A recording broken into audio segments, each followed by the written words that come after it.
সার্জিস আলমের সাথে ছাত্র দলের কোনো বিরোধ হয়নি, তবে উল্টো সার্জিস আলমের শোডাউনে নিষিদ্ধ ঘোষিত ছাত্রলীগের চিহ্নিত সন্ত্রাসী এবং জুলাই আগস্টের গণহত্যার আসামিদেরকে দেখা গেছে।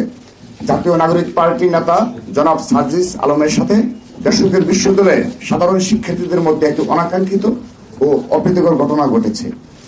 দেশের যে কোনো জায়গায় কোনো অপ্রীতিকর ঘটনা ঘটলেই উদ্দেশ্য প্রণোদিতভাবে বাংলাদেশ জাতীয়তাবাদী ছাত্র দলের নাম জড়ানোর একটি ধ্রুবীসন্ধিমূলক প্রবণতা আমরা লক্ষ্য করছি। বিষয়টি অত্যন্ত উদ্বেগজনক। নর্থ সাউথ বিশ্ববিদ্যালয়ে সংঘটিত ঘটনার প্রকৃত বৃত্তান্ত এই যে বুধবার রাত 10টার পরে সার্জিস আলম তার কর্মী সমর্থকদের নিয়ে বসুন্ধরা এলাকার ঘাটপাড় থেকে নর্থ সাউথ বিশ্ববিদ্যালয়ের 8 নম্বর গেটের দিকে আসেন।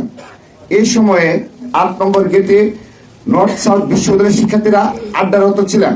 গেটের সামনে সার্জিস আলমের উপস্থিতি দেখে বেসরকারি বিশ্ববিদ্যালয়ের ছাত্ররা সার্জিস আলমকে উদ্দেশ্য করে দাবি সিন্ডিকেট ভেঙে দাও, গুড়িয়ে দাও স্লোগান দেয়। উল্লেখ্য, নবগঠিত গণতান্ত্রিক ছাত্র সংসদে বেসরকারি বিশ্ববিদ্যালয়ের শিক্ষার্থীদের যথাযথ মূল্যায়ন না করার অভিযোগে উক্ত ছাত্র সংগঠনটি কতিপয় ক্ষমতাশালী নেতা আত্মপ্রকাশের দিনেই বেসরকারি বিশ্ববিদ্যালয়ের শিক্ষার্থীদের সাথে মধুর ক্যান্টিনে সংঘর্ষে জড়িয়েছে।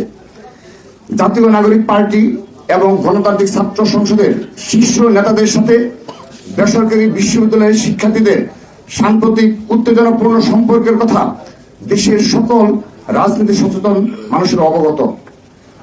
পূর্বের রেশারেশির জের ধরেই নর্থ সাউথ বিশ্ববিদ্যালয়ে সার্জিস আলম বেসরকারি বিশ্ববিদ্যালয়ের শিক্ষার্থীদের বিক্ষোভের মুখে পড়েন। এই সময়ে সার্জিস আলমের সাথে নর্থ সাউথ বিশ্ববিদ্যালয়ের শিক্ষার্থীরা বাক বিতণ্ডায় জড়িয়ে পড়েন। সার্জিস আলমের সাথে নর্থ সাউথ বিশ্ববিদ্যালয়ের শিক্ষার্থীদের বিরুদ্ধে সূত্রপাত নাগরিক পার্টি এবং গণতান্ত্রিক ছাত্র সংসদের মধ্যকার দাবি বনাম প্রাইভেট বিশ্ববিদ্যালয় নিয়ে চলমান অভ্যন্তরীণ কুন্দল থেকে। কিন্তু দুঃখজনকভাবে সার্জিস আলম এই ঘটনাকে রাজনৈতিক রূপ দেওয়ার জন্য ছাত্রদলকে দায়ী করে ফেসবুকে পোস্ট করেন। তার দাবি সম্পূর্ণ ভিত্তিহীন ও কল্পনাপ্রসূত। সার্জিস আলম তার পোস্টে নর্থ সাউথ বিশ্ববিদ্যালয়ের শিক্ষার্থীদের সন্ত্রাসী, দুষ্কৃতিকারী এবং টুকাই হিসাবে উল্লেখ করে নর্থ সাউথ বিশ্ববিদ্যালয় সহ দেশের সকল শিক্ষা প্রতিষ্ঠানের শিক্ষার্থীদের অপমান করেছেন। আমরা তার এই উদ্ধতপূর্ণ ও বিদ্বেষমূলক বক্তব্যের তীব্র নিন্দা জানাই। সার্জিস আলমের বক্তব্যে জুলাই আগস্টের গণ অভ্যুত্থানে বেসরকারি বিশ্ববিদ্যালয়ের শিক্ষার্থীদের নজিরবিহীন ত্যাগকে মর্যাদা হানি করা হয়েছে। আমরা তার এই বক্তব্য প্রত্যাহার করার দাবি জানাচ্ছি।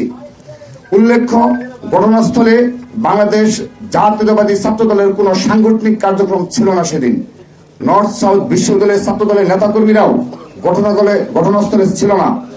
সার্জিস আলমের সাথে ছাত্র দলের কোনো বিরোধ হয়নি, তবে উল্টো সার্জিস আলমের শোডাউনে নিষিদ্ধ ঘোষিত ছাত্রলীগের চিহ্নিত সন্ত্রাসী এবং জুলাই আগস্টের গণহত্যার আসামিদেরকে দেখা গেছে।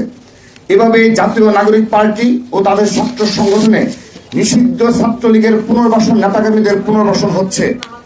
আমরা নিষিদ্ধ সংগঠনের নেতাকর্মীদের পুনর্বাসনের নিন্দা জানাচ্ছি। নর্থ সাউথ বিশ্ববিদ্যালয়ের শিক্ষার্থীদের সাথে সার্জিস আলমের বিরোধের মধ্যে কোন ছাত্র দলের নেতা কর্মীর উপস্থিতি ছিল কিনা আমরা তা পর্যালোচনা করে দেখছি। তথ্য সংগ্রহ করার কাজ চলছে। যদি ছাত্র দলের কারো কোনো ন্যূনতম অসাংগঠনিক সংশ্লিষ্ট থেকে থাকে তাহলে আমরা ছাত্র দলের পক্ষ থেকে আন্তরিকভাবে দুঃখ প্রকাশ করছি। একই সাথে বেসরকারি বিশ্ববিদ্যালয়ের শিক্ষার্থীদের সাথে ঘটে যাওয়া ঘটনার দায় ছাত্র দলের উপর চাপানোর কৌশলের বিরুদ্ধে আমরা নিন্দা ও প্রতিবাদ জানাচ্ছি।